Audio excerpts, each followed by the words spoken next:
profetas. O profeta Muhammad, ele é um ser humano que é o ser humano, assim, mais biografado da história, assim, com muita coisa que é verdade, muita coisa que é invenção, mitos que foram acrescentados após a morte dele, como uma... Na verdade, essa imagem não é do profeta Muhammad, não. é um homem do Império Otomano, que eles foram colocar... eles geralmente colocam, porque dentro do Islã não se pode desenhar o profeta. Mas assim, ao longo da história, a cultura ocidental, ela sempre teve a questão da imagem. E aí, como é que ela ia pintar o profeta Muhammad? Ela pegava um homem muçulmano de turbante, colocava e falava, isso aqui é Maomé. Não tem... Assim, ninguém viveu na época do profeta e pintou ele, desenhou ele, então ninguém sabe como é que ele era, né?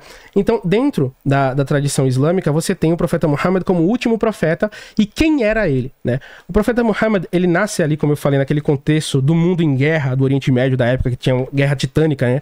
Entre o Império Bizantino e o Império Sassânida, na cidade de Meca, que era uma cidade comercial, ali na região do Hijaz, da Península Arábica, e ele vai viver ali, dentre os beduínos, né? Como um mercador. Ele era um mercador, caravaneiro e pastor de ovelhas, né? Quando ele tinha 40 anos de idade, ele teve a revelação do arcanjo Gabriel enquanto ele estava em meditação, porque ele era uma pessoa que ele buscava se afastar daquela sociedade, porque ele via muita coisa errada que as pessoas faziam. A adoração de diversos deuses, sacrifícios humanos. Acontecia muita coisa assim em Meca. Meca era um centro de como a gente fala assim, né? O último refúgio dos deuses antigos no Oriente Médio. Então tudo que você tinha de adoração, como os fenícios faziam, de Baal, de todas aquelas divindades antigas que haviam sido abandonadas há muito tempo, porque o Oriente Médio ele era agora quase totalmente cristão, né? Elas ainda existiam na Península Arábica com outros nomes. Então os deuses eles eram adorados, o profeta ele não concordava com aquilo ali, ele via aquilo ali como uma coisa muito terrível, porque, por exemplo, os árabes eles eram extremamente supersticiosos. Então eles iam fazer uma viagem, tinham que fazer um sacrifício, vamos prometer uma criança para determinado deus, se isso acontecer a gente degola ela ou não. Então assim, o profeta ele sempre foi contra tudo aquilo ali, mas também ele não era nem judeu e nem cristão. Que o judaísmo e o cristianismo eles existiam ali na Península Arábica, mas ele não fazia parte daquelas comunidades religiosas. Ele era uma pessoa assim que se afastava de tudo aquilo ali, que ele via como, digamos, distorções daquela mensagem mais original. E quando ele tinha 40 anos de idade, na gruta de Hira, né, na Península Arábica, ali ao redor de Meca, ele recebeu a visita do arcanjo Gabriel, que disse a primeira revelação para ele, que foi Iqra, que significa recite. E aí o profeta, como ele era analfabeto, ele não sabia ler nem escrever, as pessoas, como é que ele era comerciante? Bem, naquela época o comércio era basicamente trocas, né? Não precisava de você escrever um recibo, uma coisa. Então, assim, ele respondeu pro anjo, né? Eu não sei ler. E aí o anjo vai e continua a falar pra ele, recita em nome de teu Senhor, que te criou, que criou o homem do coágulo de sangue, e vai recitando pra ele várias coisas ao longo da vida dele, e essas recitações são ao Corão Sagrado. Então o profeta Muhammad, ele não era um indivíduo que nem a gente fala de um líder religioso espiritual somente. Ele era inicialmente um mercador caravaneiro, né? Ele era pastor de ovelhas também, era um homem pobre, não era um homem rico. A esposa dele que tinha dinheiro, né, que era a Khadija, que ele se casou com ela quando ela também já era bem, né, mais velha do que ele.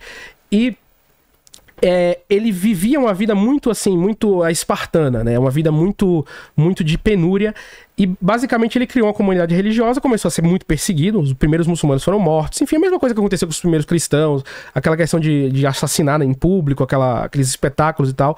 Os muçulmanos passaram bastante por isso, foram perseguidos e foram para a cidade de Medina, né? Onde eles vão fundar a primeira polis, a cidade muçulmana, o primeiro estado, digamos assim, muçulmano. Então o profeta, ele era um líder político, religioso, espiritual, ele era pai, ele era comerciante, ele era agricultor, ele era, assim, até médico, inclusive. Tem um livro de medicina que foi escrito com os ditos dele sobre cuidados médicos. Então ele era uma pessoa muito inteligente, mas que tinha a inteligência dos beduínos, né? Toda aquela cultura, toda aquela questão, ele resumia tudo aquilo ali num ser humano só, e ele virou um líder daquela umma, né, daquela nação que surgiu ali, e ele unificou aqueles povos ali da Península Arábica que viviam em guerras há décadas. Nunca teve um único líder dos árabes. Os árabes sempre viveram brigando, disputando em tribos, em pequenas, digamos assim, em pequenas escaramuças.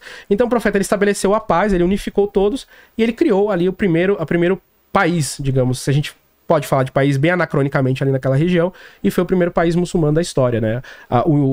O estado de Medina, como se chama hoje em dia, com uma constituição muito progressista para a época, mas muito progressista mesmo. Ele estabelecia que todo mundo, não importa a religião que a pessoa professasse, bastava pagar impostos e viver como quisesse viver. Tem várias passagens da vida do profeta onde ele mostra uma mentalidade muito à frente de seu tempo. Por exemplo, a gente sempre volta para falar dessa questão, porque eu gosto sempre de tocar nela para as pessoas sentirem uma identificação, né? Na mesma época que o profeta viveu no Império Bizantino, os imperadores de Roma, eles descobriram que havia um mosteiro onde os padres estavam praticando homossexualidade, o qual foi a pena que os padres receberam. Eles foram todos castrados e suas partes íntimas foram penduradas ao longo das estradas. Na mesma época, trouxeram para o profeta Muhammad uma pessoa que hoje a gente chamaria de travesti, que era um cara todo vestido de mulher, assim, e aí os muçulmanos falaram, não, a gente vai matar ele. O profeta falou, não. Deixem ele não fez, enfim, nada com vocês, deixa ele viver a vida dele, ele tá em pecado, tá em erro, mas ele vive a vida dele. Então, assim, isso a gente tá falando, cara, antes de Carlos Magno, antes de, sabe, tantas figuras históricas, é muito tempo, enfim, que a gente pode colocar aí pra você ter uma mentalidade tão à frente de seu tempo. Então o profeta Muhammad era um visionário, ele era um indivíduo que tinha uma visão de mundo totalmente diferente, ele acabou com a real objetificação da mulher na Arábia, porque assim, os árabes naquela época viam a mulher basicamente como se fosse uma espécie de produto. O homem podia ter 40 esposas, o homem podia vender mulheres, o homem podia fazer todo tipo de coisa, todo tipo de situação ali, e as mulheres não tinham direito a nada. Então o profeta Muhammad vai colocar o direito ao divórcio, o direito à herança, o direito ao trabalho, o direito ao fruto do trabalho. Então, assim, são constituições que ele estabelece ali. Então ele foi um líder que, assim, mudou a cabeça dos árabes por muito tempo e deu origem a uma civilização que colheu todos esses frutos aí. Então ele, mais uma vez, ele não era que nem um líder religioso que a gente entende hoje, né? O cara fica lá na montanha com incenso, meditando. Ele não era essa figura, ele era uma figura mais abrangente, né, digamos assim. E ele também, ele não passou pela experiência da morte também? Ele morreu. Não, eu sei, mas é como Jesus ou não? Não, ele morreu de febre, de velhice. É? Não, mas não teve essa questão dele ser elevado também? Ou não, durante a vida dele tem um evento que é conhecido como Al-Isra wal-Mi'raj, onde ele vai fazer a sua ascensão para os céus em uma viagem para Jerusalém. Mas não significa que ele foi e ficou por lá. Como entendeu? Que foi isso, então? Por isso que Jerusalém é considerado... Isso, sagrado para os muçulmanos. Mas não só por isso. Os muçulmanos consideram Jerusalém sagrado porque o templo de Salomão ficava ali. E Salomão também é um profeta para o Islã. Os muçulmanos não se consideram, assim, separados da tradição que existia antes. Para os muçulmanos, por que aquela área ali do templo de Salomão, ela é sagrada? Porque ela é sagrada pelo mesmo motivo que é sagrada para os judeus também, entendeu? Não é porque, assim, não era sagrado até o profeta pisar lá, aí virou sagrado. Não, já era sagrado. Os muçulmanos acreditam em Davi, também acreditam em Salomão, também acreditam nos profetas que estão ali na Bíblia. Então, assim, o profeta Muhammad ter ido para Jerusalém, ter feito a ascensão ali no Nomo da Rocha, é um plus, um a mais. Não é tipo o evento que fez aquilo ali virar sagrado, entendeu? Já era para os muçulmanos. Inclusive, antes de rezarem voltados para Meca, para onde os muçulmanos voltavam na oração? Jerusalém. Exatamente.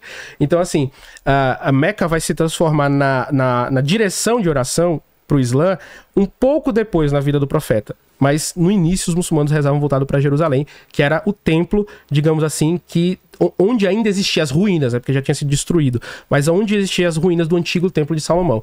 Então, durante a sua vida, no ano que é conhecido como o Ano da Tristeza, que é quando os muçulmanos estavam sendo massacrados, a esposa do profeta morreu, o tio dele morreu, os muçulmanos viviam basicamente num campo de concentração ao redor de Meca, eles foram cercados, ninguém podia fazer comércio com eles basicamente estavam morrendo.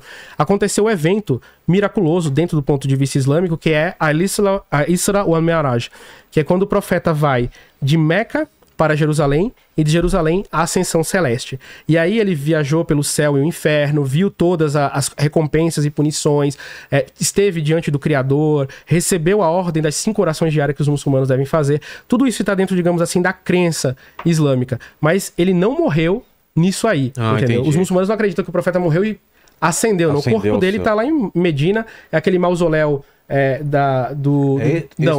é a Kaaba em Meca, que é o templo sagrado de Meca. Em Medina você tem uma cúpula verde, né? Que é o templo de Medina.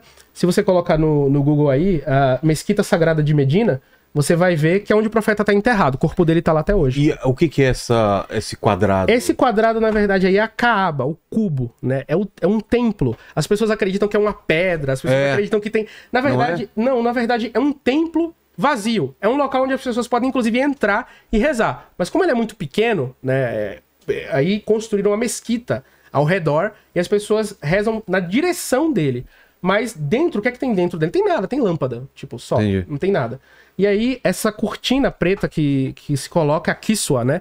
Que é uma decoração que se põe ali pra, enfim, basicamente uma forma de arte, né? De caligrafia e tal, tem versículos do Alcorão. E os muçulmanos se voltam pra esse local. As pessoas acreditam que é ali onde tá a Pedra Negra, caída do céu. Mas assim, a Pedra Negra, ela é uma das relíquias que está dentro do santuário. Não é o motivo daquele local ser sagrado. Os muçulmanos acreditam... Ah, não? Não. Os muçulmanos acreditam que esse foi o primeiro templo construído por humanos na história inteira. Adão construiu, desde que assim, que ele veio pra Terra, ele construiu o primeiro templo naquela localidade. E desde então, aquele templo continua existindo e foi, digamos assim, ao longo das épocas, paganizado, né?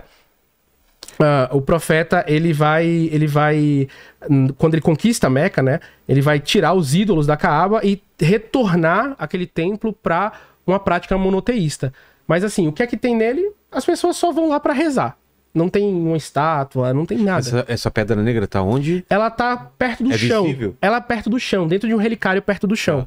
Dentro de um invólucro de prata. Mas não é a pedra, é o que sobrou da pedra. Porque Meca já passou por algumas destruições, então a pedra se perdeu.